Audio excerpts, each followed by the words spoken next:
Oh tidak, Collabora Office error. Yap, jadi sebelumnya memang Collabora Office itu tak kadang-kadang jadi software yang cukup penting di sini di Chromebook ya teman-teman ya. Jadi ada beberapa yang menarik perhatianku, jadi Collabora Office terus sama Google Dokumen. Nah, tetapi di sini Collabora Office itu memang dia memiliki berbagai macam fitur yang ada di LibreOffice ya teman-teman. Karena turunan LibreOffice. Karena kenapa kok di sini Collabora Office itu kan sebelumnya di sini agar kita bisa mengetikkan dengan suara, karena di Chromebook ini untuk lingkungan Linux-nya itu kita masih belum bisa menggunakan fitur voice to text ya gitu ya, seperti itu, sehingga ya jelas kita masih memakai ngetik secara manual biasa. Nah, sebenarnya aku udah sebutkan tadi teman-teman. Jadi ketika terjadi sebuah error di sebuah software kayak gitu, kita perlu alternatif yang lainnya. Nah, karena aku tadi udah sebutkan teman-teman ya, jadi ada yang menarik perhatianku, dua itu Collabora sama yang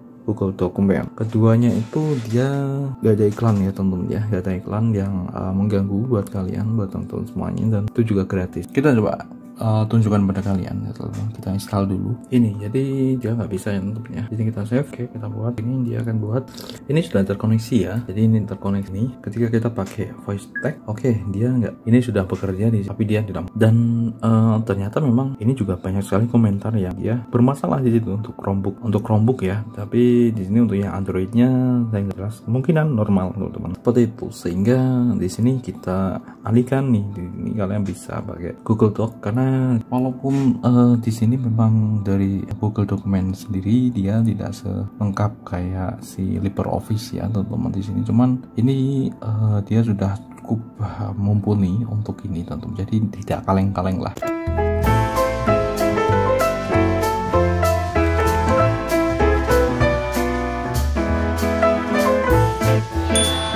Ya ibaratkan ya tidak terlalu banyak ya perbedaannya gitu ya teman-teman. Kalau misalnya kalian mau buat table of content pun juga di sini untuk Google Dokumen juga sudah bisa table of content secara otomatis. Kalian tinggal terapkan aja sistem stylenya teman-teman. Nah ini kalian tinggal atur aja heading 1, heading 2-nya kayak seperti itu. Ini sudah bisa teman-teman. Jadi untuk memenuhi kebutuhan mahasiswa saya rasa ini bisa, udah bisa mumpuni. Pakai header footer juga bisa. Terus kalian mau insert footnote juga bisa. Juga bisa. Di sini mungkin juga kalian bisa tambahkan Mendeley kali ya. Misalnya kalau misalnya kalian mau citasi gitu ya. Dulu kalian pernah tak bahas juga kalau misalnya kalian mau pakai Mendeley di Google Dokumen search result.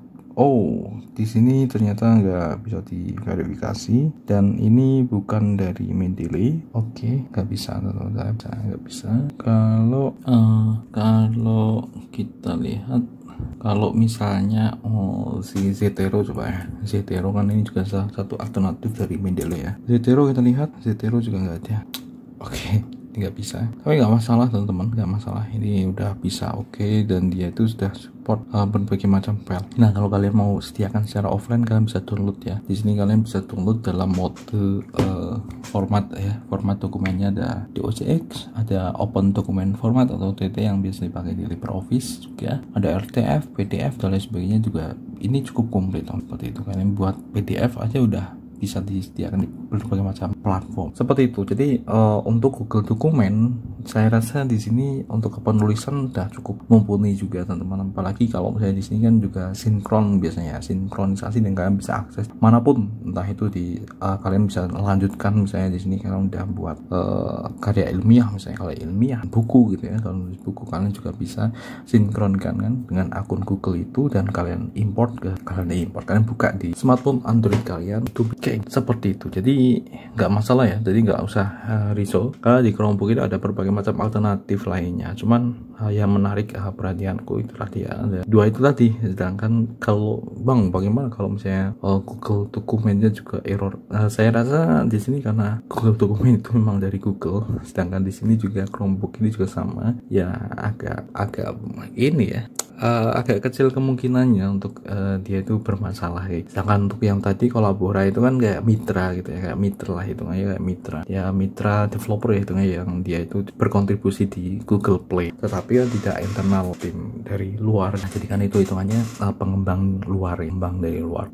Itu sih teman-teman. Jadi untuk titik amannya kalian bisa sembari belajar tentang Google Dokumen. Kita pernah bahas juga di sini kayaknya kita lihat di sini Google Dokumen. Nah, ternyata bener kita udah pernah coba, bahkan kita buat 13 lebih tips and trick Google Dokumen di Samsung Chrome 4. Jadi kira-kira seperti itu aja teman-teman untuk video kali ini ya. Alternatifnya itu tadi teman-teman, karena memang untuk yang di Linux tidak bisa dictation seperti itu. Tapi kalau misalnya kalian memang tidak membutuhkan dictation, saya rasa LibreOffice kalian bisa pakai lah. Untuk LibreOffice App Image sudah tersedia, kita udah pernah bahas ya sebelumnya. Channel ini juga sama teman-teman, kalian udah pernah bahas, tinggal LibreOffice aja kayak gini. Ini memang aku belum ngatur-ngatur untuk SEO-nya, jadi memang bener-bener aku lagi ngejar konten ini dari sampai sekarang, dan wah gimana sih, gimana ya, kan udah lama kayak gini malah mau tak ubek-ubek SEO-nya malah kayak aras-arasan gitu. Jadi ya sudah kayak gini, kalian tinggal ini ya, LibreOffice ini kita udah pernah bahas nih teman, instalasi software Debian, Flatpak maupun app, termasuk nih ada cara print dan yang berkaitan dengan LibreOffice. Cuman ya untuk LibreOffice sendiri dia tidak bisa, kelemahannya tidak bisa voice to text di sini teman-teman. Semoga aja sih ke depan sebenarnya di sini saya berharap untuk lingkungan Linux dia juga mendukung voice to text atau dictationnya itu di lingkungan Linux, sehingga ya saya rasa nanti itu akan bisa menarik lebih banyak pengguna lah ya, pengguna Chromebook gitu ya, tidak hanya dari segi sekolah, karena memang Chromebook itu memang orang itu tahunya Chromebook itu memang untuk sekolah aja gitu ya, jadi, program Kemdikbud dan lain sebagainya, padahal di luar sana Chromebook juga dia banyak digunakan untuk bisnis juga, walaupun juga lebih banyak untuk sekolah-sekolah ya, untuk lebih ke school gitu, karena memang ada batasan-batasan dan bisa di manajemen gitu. Bye bye. Assalamualaikum warahmatullahi wabarakatuh. Mau bisa Jambirogi 2 Oktober 0157.